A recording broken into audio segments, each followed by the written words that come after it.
मैं गजेंद्र द्रविड़, मूल निवासी दस्तक चैनल से। हमारे साथ आज है मान्यवर हर्षवर्धन जी यादव, ये पूर्व विधायक महाराष्ट्र। हम आज संपूर्ण देश के सामाजिक एवं महाराष्ट्र में राजनीतिक मुद्दों को लेकर एक विस्तृत चर्चा करेंगे। सर, पहली बात तो यह है कि आपका मूल निवासी दस्तक चैनल पर स्वागत है। धन्यवाद, धन्यवाद, बहुत बहुत धन्यवाद, बहुत बहुत आभारी हूँ। आप सर राजनीति में आप एवं आपका परिवार रहा है लंबे समय से। जैसे आपने अभी स्पीच के दरमियान कहा कि मेरी मम्मी भी रही है, मेरे फादर भी रहे हैं, लेकिन शायद तक ऐसा पहला वक्त होगा जिसमें आप बामसेफ के राष्ट्रीय अधिवेशन में। जी, और इसकी वजह है कि आज राजनीति है इस स्तर तक गिर चुकी है कि लोग अपने किरदार को, अपने आत्मसम्मान को भी बेच करके विधायक, सांसद, नगर सेवक, जिला पंचायत के मेंबर ये बनने को कम नहीं कर रहे हैं। और इतने बुरे हालात में जो नेता है, जो राजनीतिक पार्टियां हैं, उन्होंने इस हालात को बदलने की बजाय इस हालात को हवा देने का काम किया। यानी विकास, लोगों की अच्छाई, लोगों की प्रगति, ये पूरा का पूरा ब्यौरा ही बदल चुका है। और बल्कि कुछ भी करके अपने आत्मसम्मान को गिरवी रख करके आपको अगर कुछ बनना है तो आपको हमारे साथ जुड़ना पड़ेगा, इस हिसाब का एक रवैया राजनीतिक पार्टियां अपना रही हैं। और इसकी वजह से देश बर्बाद हो चुका है। और अब अगर देश को बचाना है तो जो लोग ये सोचते हैं, जो समझदार हैं, जो एजुकेटेड लोग हैं, जो गंवार नहीं है, अनपढ़ नहीं है, या जो भी पढ़े लिखे हैं मगर अंधे नहीं हैं, उनको एक होने की ज़रूरत है। और यहाँ पे बामसेफ के जो यहाँ पे विचार मंथन के शिविर शुरू है, उसमें से मुझे प्रत्यय आता है कि यहाँ पे उस देश का कहीं ना कहीं एक जो है तो चिंगारी लग चुकी है। और इसीलिए मैं बामसेफ के इस प्रोग्राम में आया और मैंने बामसेफ से रिक्वेस्ट की कि आप जो ये काम कर रहे हैं इसको विस्तृत स्वरूप में और आगे बढ़ाने की कोशिश करें। और मैं जो एक लड़ाई लड़ रहा हूँ महाराष्ट्र के अंदर, खास करके जो महापुरुषों का अपमान किया जा रहा है, बहुजन समाज का जो एक अधिष्ठान है समाज सुधार का, जैसे महात्मा फुले जी हो गए, डॉक्टर अम्बेडकर जी हो गए, इन्होंने जो समाज की सुधारना की है, उन्हीं को डैमेज करने की जो एक प्रोसेस शुरू कर दी है, उसको रोकने का जो मेरा काम चल रहा है, उसमें मुझे बामसेफ की मदद चाहिए। इस अपेक्षा से मैं मदद करूँगा। दूसरा सर, जैसे अभी आपने इसी बात के दरमियान और इसी चर्चा के दरमियान आपने कहा कि वर्तमान समय की जो राजनीति है और राजनीति का स्तर है वो बहुत ज़्यादा गिर चुका है। तो ये कहा जाए कि वर्तमान समय की जो राजनीति है वो नॉन इश्यूज पे खड़ी है। वर्तमान समय की राजनीति वाकई नॉन इश्यूज पे खड़ी है, क्योंकि जो असली इश्यूज हैं वो तो बोल कर गए। जो असली इश्यूज हैं वो क्या है? असली इश्यूज ये हैं कि हमारे देश की जीडीपी डेवलपमेंट सिर्फ 3% है, यानी हमारा देश हर साल सिर्फ 3% बढ़ रहा है। अगर हमारे देश के ऊपर कर्जा कितना है ये देखा जाए तो इस बजट में आप पढ़ेंगे कि 155 लाख करोड़ रुपए का कर्जा है। उसके साथ में ही हमारा टैक्सेशन तकरीबन 55 से 56% डायरेक्ट टैक्सेशन हो चुका है, और इनडायरेक्ट टैक्सेशन की तो बात ही छोड़ दीजिए। तो इसका मतलब ये है कि एक तरफ आप इतना सारा कर्जा ले चुके हैं, दूसरी तरफ आपने टैक्सेशन बढ़ा दिया है, हर चीज़ पे आपने टैक्सेशन लगा दिया है, और तीसरी तरफ आप देख रहे हैं कि इतना सब करने के बावजूद भी आपकी देश की प्रगति 3% हो रही है। तो क्या ये चित्र नहीं दिखा रहा है कि आने वाले समय में हमारा देश डूब जाएगा? और अगर ये चित्र ये नहीं समझ में आ रहा है बड़े बड़े इकोनॉमिस्ट को भी, तो ये तो गलत बात है। और अगर इस तरह से होगा तो वो दिन ज़्यादा दूर नहीं जब हमारा देश कोलैप्स हो जाएगा। जिस दिन देश कोलैप्स हो जाएगा उस दिन मोदी जी और ये तो पतली गली से निकल जाएंगे लंदन। अभी मेरा एक ऐसा क्वेश्चन है कि वर्तमान समय में जो सरकार है, जो एनडीए की सरकार है, जो एनडीए की सरकार की तानाशाही है, ऐसा यूपी की सरकार की भी तानाशाही हुई करती थी जब वो मेजॉरिटी के साथ उनकी सरकारें रही, जब उनकी भी तानाशाही ऐसी थी। आप इंदिरा गांधी का समय देख लो, चाहे उससे पहले भी देख लो। तो ऐसा आपको कहीं लगता है कि जो मेजॉरिटी के साथ सरकार आना, उसके बाद में ये तानाशाही लोकतंत्र के लिए कितनी घातक साबित हो? देखिए, मुझे लगता है कि सबसे अहम चीज ये है कि इनको ये समझने की आवश्यकता है कि सरकार का काम क्या है। हाँ, सरकार किस क्षेत्र में काम करती है? सरकार ये सेवा क्षेत्र में काम करती है। सेवा प्रदान करने का काम सरकार का है, सुरक्षा देने का काम सरकार का है। और अगर ऐसा है तो सरकार में बैठे हुए लोग जो है वो पढ़े लिखे चाहिए, कम से कम इकोनॉमिक्स में। जैसे बाबा साहब अम्बेडकर ने कहा था इस देश को चलाने के लिए बुद्धिजीवी वर्ग चाहिए। आप भी यही कहना चाहते हो कि देश का सिस्टम अगर सही रूप से जब ही चलाया जा सकता है कि हायर एजुकेशन पर्सनलिटी हो, या हायर एजुकेशन व्यक्ति होंगे एजुकेटेड, वही चला पाए। बिल्कुल सही बात है। और वो भी सिर्फ हायर एजुकेटेड होकर चलेगा नहीं, तो उनकी आंखें खुली चाहिए, उनकी ईमानदारी उनके साथ में चाहिए। और उनको ये पता होना चाहिए कि जिस दिन हम इस देश को डुबा देंगे उस दिन हम भले ही अमेरिका भाग जाएं या लंदन भाग जाएं, मगर परवेज मुशर्रफ को जो कीमत इस्लामाबाद में थी वो लंदन में नहीं होती है। इसलिए पैसा कमा करके किसी देश में भाग भी जाओगे तो निर्वासित ही कहलाओगे। यही देश अपनी माँ है, यही देश अपना बाप है। और इस देश की सुरक्षा, इस देश की प्रगति न केवल जिम्मेदारी है, मगर मैं तो कहता हूँ कि इन लोगों की भी मजबूरी है, क्योंकि देश ही नहीं रहेगा तो तुम लोग कहाँ रहोगे और हम लोग कहाँ रहेंगे। तो यहाँ पे एजुकेटेड लोग तो चाहिए ही चाहिए, मगर वो एजुकेटेड लोग चाहिए जिनकी आंखें खुली हो, जिनको ये पता हो कि देश अगर डूब गया तो हम लोग डूब जाएंगे। आपको मैं बताना चाहता हूँ कि जब कुवैत वॉर हुआ, जब गल्फ वॉर हुआ, जब अभी रिसेंटली ये आपका वो वॉर हुआ, अपना क्या नाम है, कौन से देश में अभी जो बवाल हुआ था, यूक्रेन में, तो लोग कहाँ भागे? इंडिया के। फ्लाइटें पकड़ पकड़ के इंडिया भागे, फ्लाइटें पकड़ पकड़ के इंडिया भागे। क्यों भागे? क्योंकि इंडिया है उनका घर। जब कुछ पंगा हो जाता है लोग घर ही भागते हैं। लेकिन ये घर ही तुम बेच दोगे चक्कर में तुम्हारे पॉलिटिक्स के, तो फिर कहाँ जाओगे?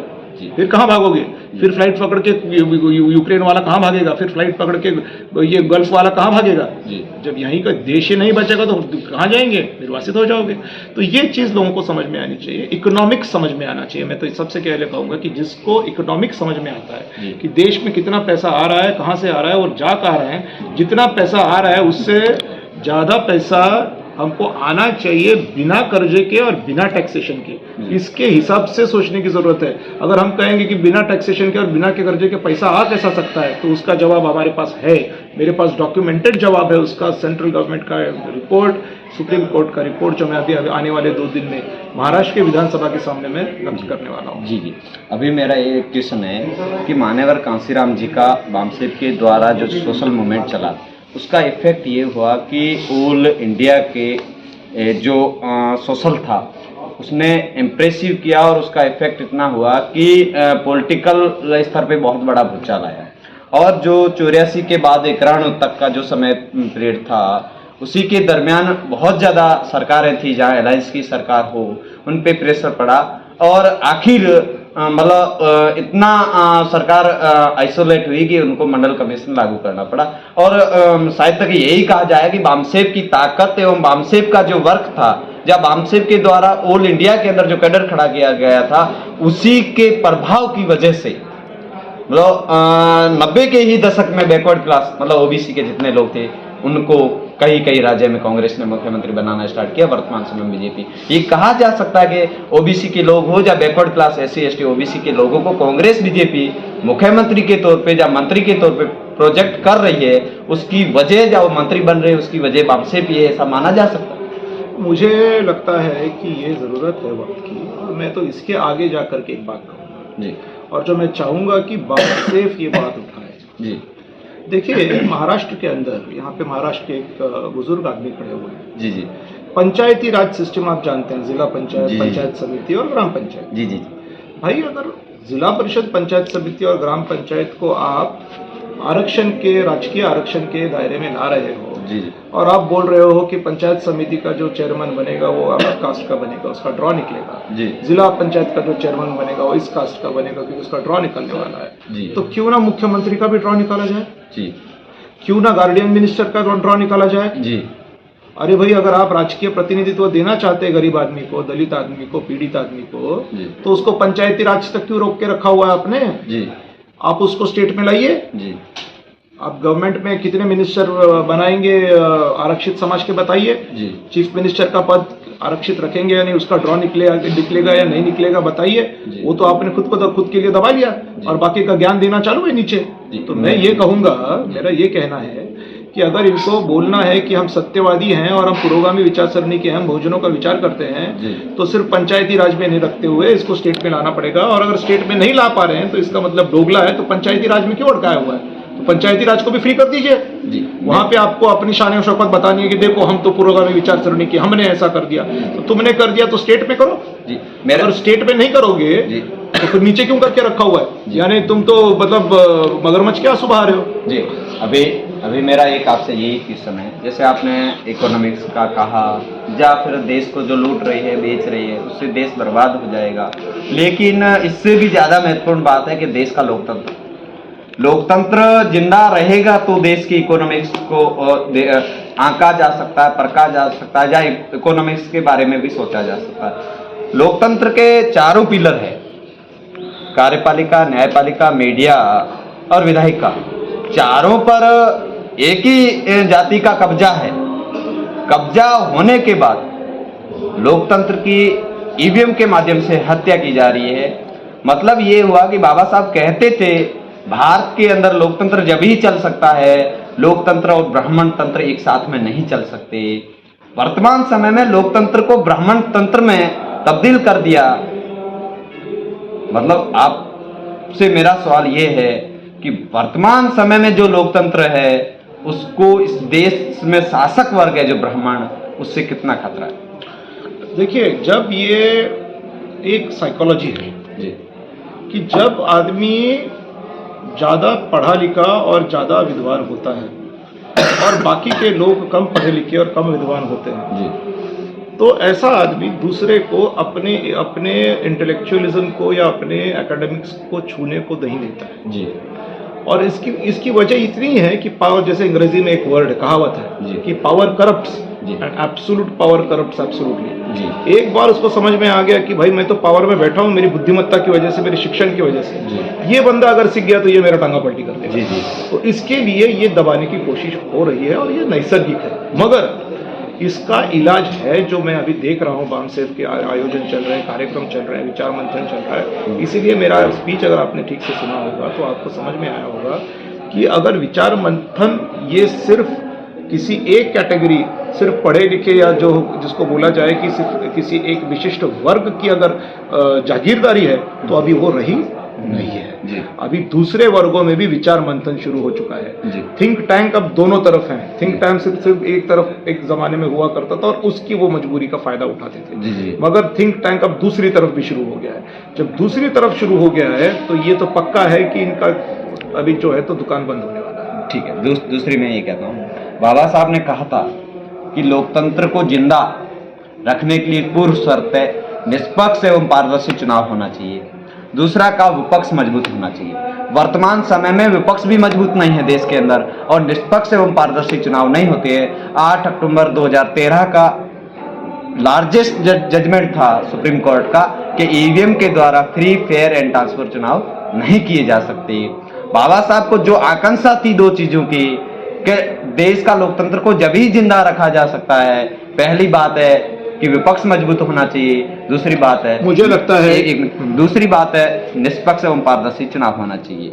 वर्तमान समय में विपक्ष है नहीं, इसलिए कहा जा रहा है कि जो नीति कांग्रेस ने बनाई जीएसटी की, बीजेपी ने उस पर अमल किया। जो एलपीजी की नीति कांग्रेस ने बनाई, बीजेपी ने उस पर अमल किया। इसका मतलब दिखावटी के लिए विपक्ष है, रियल में विपक्ष नहीं है। तो इस दोनों की भूमिका, जो अलायंस की भूमिका या गठजोड़ की भूमिका को मानते हुए आप लोकतंत्र को खत्म कर दिया, या लोकतंत्र के लिए बहुत बड़ी दोनों पार्टियां खतरा बन चुकी है। इस संबंध में आपका क्या कहना है, वो भी ईवीएम के माध्यम से? देखिए, ईवीएम में कुछ करना है या किसी में कुछ करना है, सबसे इंपॉर्टेंट बात यह है कि जब तक आप पावर में नहीं बैठते हो तब तक आप ये सब नहीं कर सकते। जी, जहाँ तक कि मैंने अभी मेरे भाषण में बोला है, आपने सुना है कि विरोधी पक्ष का जो किरदार है वो विरोधी पक्ष नहीं निभा पा रहा है महाराष्ट्र के अंदर खास तौर पे, क्योंकि ईडी की इनके पीछे लग चुकी है। जी, आज विरोधी पक्ष जो चुप बैठा हुआ है, यहाँ पे यूपी में मायावती जी को भी पकड़ लीजिए जी, ये जो चुपचाप बैठे हो इनकी वजह है। वजह ये बोला जाता है कि ईडी है। जी, तो इस तरह से अगर पूरा जैसे एक आधी नागिन जो पालती मार के बैठ जाती है घर में, जी अगर इस तरह से अगर ये बैठ चुके हैं तो इसका एक ही इलाज है कि इंटरनेशनल लेवल से हमको मदद लेनी पड़ेगी। जी अब आप बोलेंगे कि इंटरनेशनल लेवल से कहाँ से मदद लोगे भाई? जी अब वो तो सोचने वाले को सोचना है, जी क्योंकि अगर इस तरह से हाईजैक किया जाता है डेमोक्रेसी को, जी जैसे आपने बोला जी, जी। कि चाहे ईवीएम से हो, चाहे ईडी से विरोधी पक्ष को न्यूट्रलाइज करना हो, जी। तो इसके लिए तो इंटरनेशनल लेवल से मदद लेनी पड़ेगी। जी, जी, अब जी। बोलेंगे कहाँ से लोगे, कौन करेगा, क्योंकि मोदी जी ने तो सबको खरीद चुके हैं। मोदी जी ट्रम्प को खरीद लिया, पुतिन को जाकर के गले मिल गए, इसको जाकर के मिल गए, भैया मेरे को कुछ मत करो, तुमको क्या चाहिए ले लो, बिजनेस कर दिया। तो ये सब कर रहे हैं, तो इसका तगड़ा इलाज ढूंढने की ज़रूरत है।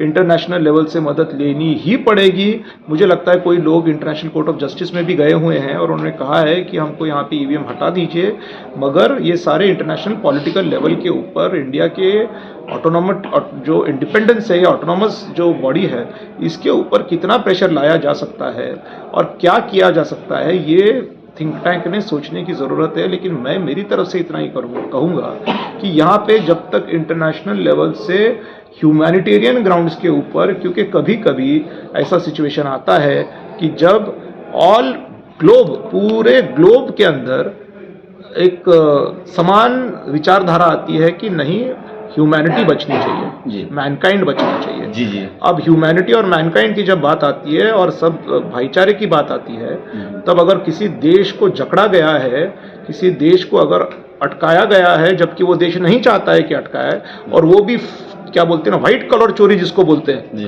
भाई, कोई गुंडा है, कोई डिक्टेटर है, तो उसको तो संभाल लिया जा सकता है, मगर जो आदमी अंदर से चोर है और बाहर से शरीफ है जी। उसको कैसे पकड़ेंगे आप? जी। तो उसके लिए बहुत ज़्यादा सोचने की आवश्यकता है, और जो इसको सोचेगा, इसमें कुछ विचार मंथन करेगा, कहीं ना कहीं से ह्यूमैनिटेरियन ग्राउंड्स के ऊपर प्रूफ्स के साथ, जैसे मैंने अभी कहा कि इंटरनेशनल कोर्ट ऑफ जस्टिस में कोई गया हुआ है, ऐसा मैंने सुना कि भाई इसका ईवीएम कैंसिल करा दो। अब इंटरनेशनल कोर्ट ऑफ जस्टिस क्या निर्णय लेगा? क्या वो निर्णय इंडिया मानेगा? और इंडिया मानने के लिए प्रधानमंत्री जी मानेंगे? क्या उनके ऊपर प्रेशर आएगा वर्ल्ड लेवल के ऊपर से? क्या उनके ऊपर रिस्ट्रिक्शंस लगेंगे कि भाई अगर तुम ईवीएम नहीं हटाओगे तो मैं इंडिया का ये बंद कर दूंगा, वो बंद कर दूंगा? ऐसा कुछ होगा क्या? निर्बंध लगेंगे क्या? ये सब बातें हैं। सर, मेरा एक क्वेश्चन है कि ईवीएम का जो जजमेंट आया, लार्जेस्ट जजमेंट 8 अक्टूबर 2013, वहां से लेके और 2017 तक 24 अप्रैल 2017 को दूसरा जजमेंट था, वो था वीवीटी मशीन उसके साथ में लगाई जाए। इसी केस को जो लीडिंग की थी वो की थी आदरणीय वामन मेश्राम साहब ने। ऑल इंडिया के अंदर ईवीएम के विरोध में जनमत खड़ा किया गया। ईवीएम के विरोध में एक मिनट के लिए मेरी बात फिर आप रख सकते हो।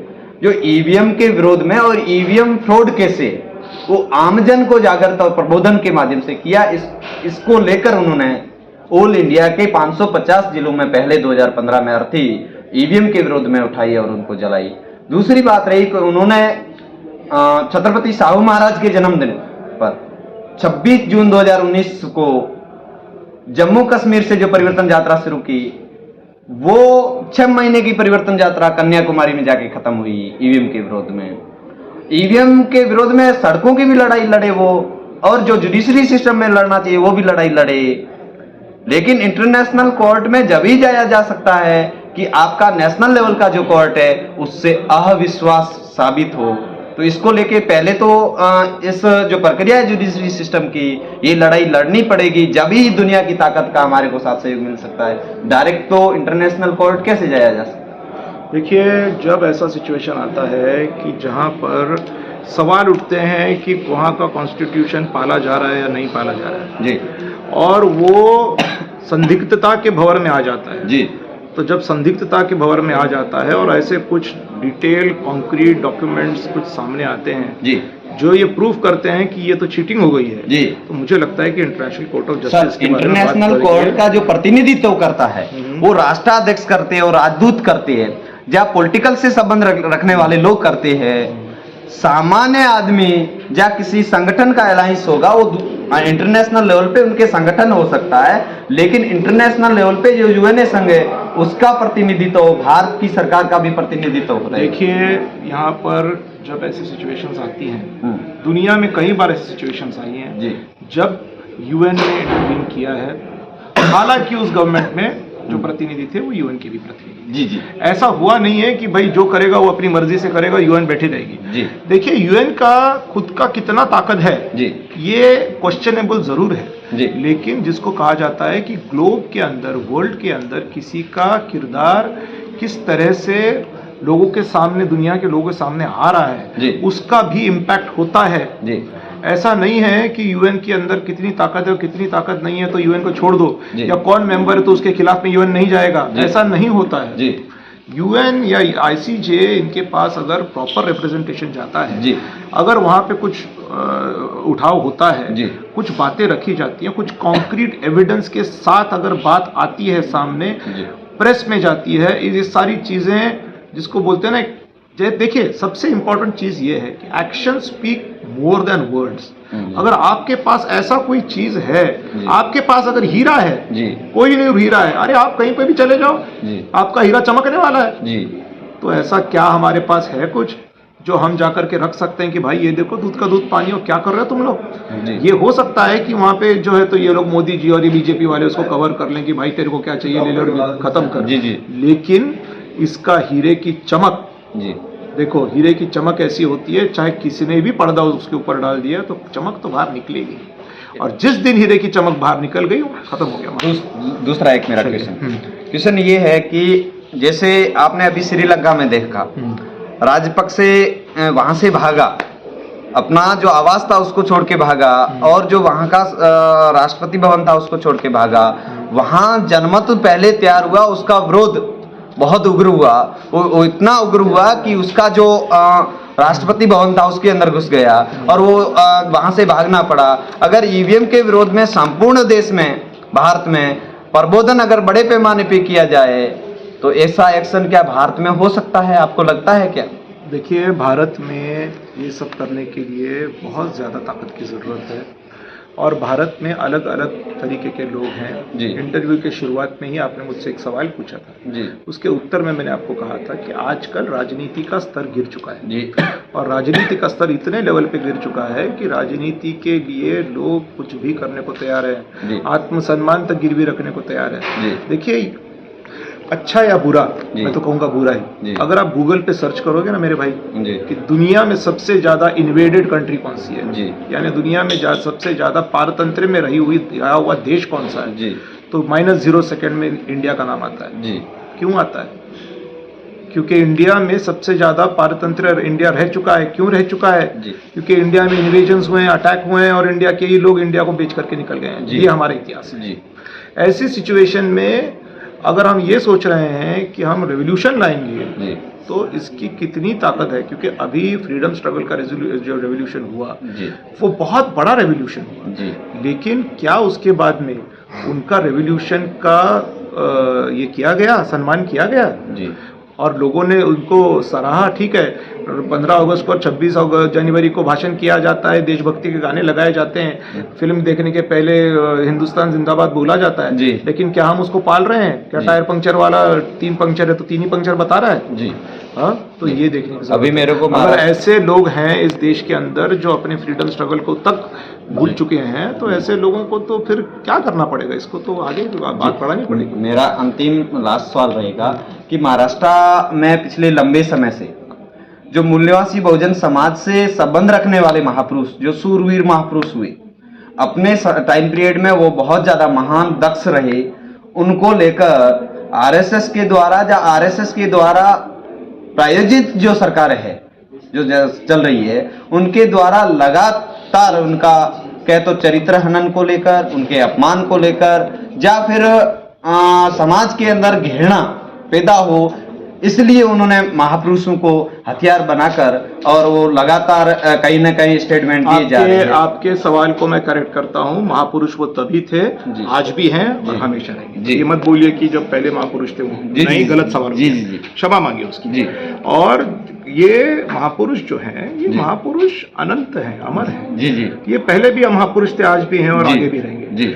जो लोग इन महापुरुषों को बदनाम करना चाहते हैं, जी। उनकी व्याख्या को बदलना चाहते हैं, जो जी। छोटे बच्चे हैं, स्कूल में बच्चे हैं, कॉलेज के बच्चे हैं, उनको नहीं पता है ठीक से, जी, जी। उनको पढ़ाना गलत चाहते हैं, जी। उनके ऊपर एक अलग तरीके का इंप्रेशन बना के उनको सर्टिफाई करना चाहते हैं। जी। ऐसे लोगों के लिए हमने डंडा महाराष्ट्र में निकाला हुआ है जी, इसको और वो डंडा हमने ना लॉ एंड ऑर्डर का निकाला है, जी। ना हमने कोई गुंडागिर्दी का निकाला है, जी। हमने एक ही डंडा निकाला है कि आप अगर बोलोगे कि भाई ज्योतिबा फुले जी ने भीख मांगी, जी। तो हम ये बताएंगे कि ज्योतिबा फुले जी की आर्थिक स्थिति उस समय क्या थी। जी। क्या जमशेद जी टाटा से अमीर आदमी है वो भीख मांगेगा क्या? जी। अंबेडकर साहब का लंदन में घर हुआ करता था। जी। अंबेडकर साहब खुद एक बहुत बड़े वकील थे। जी।